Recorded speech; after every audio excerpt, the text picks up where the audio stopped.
أعوذ بالله من الشيطان الرجيم. بسم الله الرحمن الرحيم. الرحمن علم القرآن خلق الإنسان علمه البيان. الشمس والقمر بحسبان والنجم والشجر يسجدان والسماء رفعها ووضع الميزان ألا تطغوا في الميزان وأقيموا الوزن بالقسط ولا تخسروا الميزان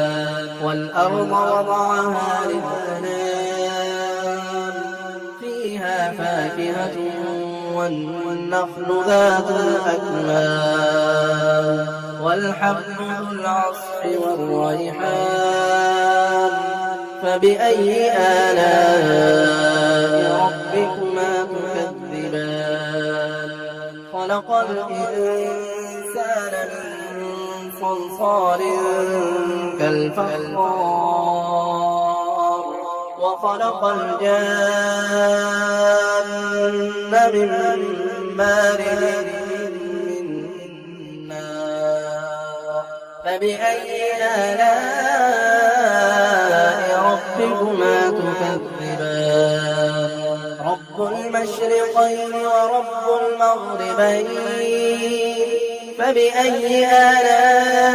آلاء ربكما تكذبان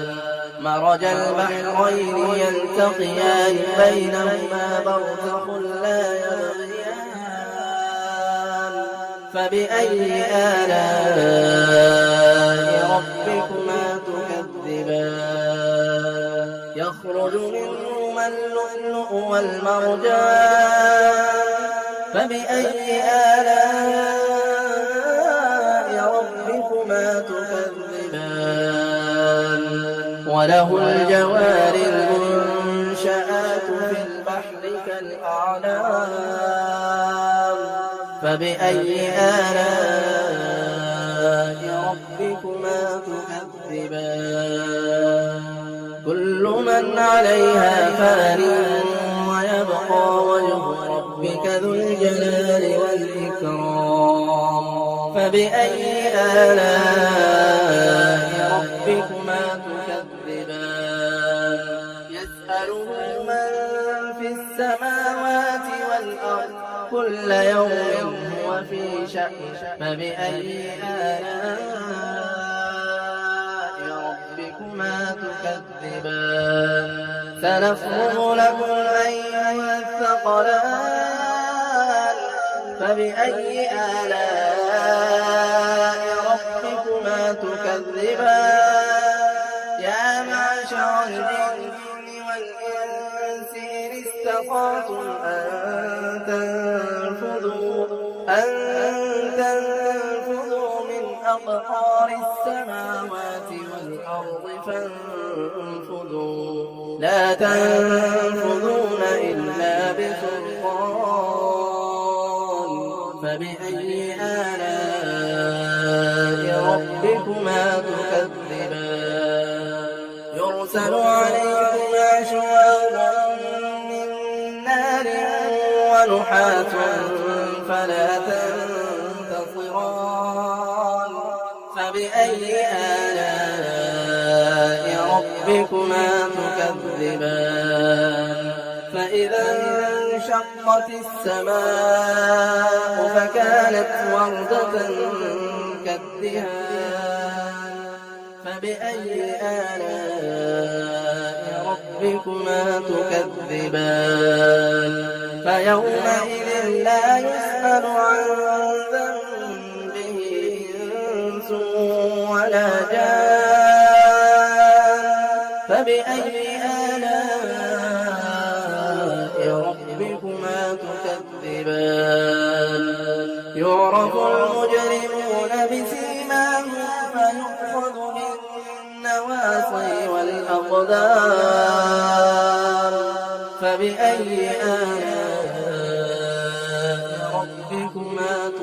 تكذبان هذه جهنم التي يكذب بها المجرمون يطوفون بينها وبين حميم آن فبأي آلاء ربكما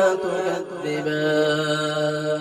ولمن خاف مقام ربه جنتان فبأي آلاء ربكما تكذبان ذواتا أفنان فبأي آلاء ربكما تكذبان فيهما عينان تجريان فبأي آلاء ربكما تكذبان فيهما من كل فاكهة زوجان فبأي آلاء ربكما تكذبان متكئين على فرش بطائنها من استبرق وجنى الجنتين دان فبأي آلاء ربكما تكذبان فيهن قاصرات الطرف لم يطمثهن إنس قبلهم ولا جان فبأي آلاء ربكما تكذبان كأنهن الياقوت والمرجان فبأي آلاء ربكما تكذبان هل جزاء الإحسان إلا الإحسان فبأي آلاء ربكما تكذبان ومن دونهما جنتان فبأي آلاء ربكما تكذبان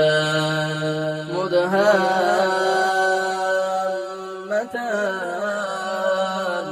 فبأي آلاء ربكما تكذبان فيهما عينان نضاختان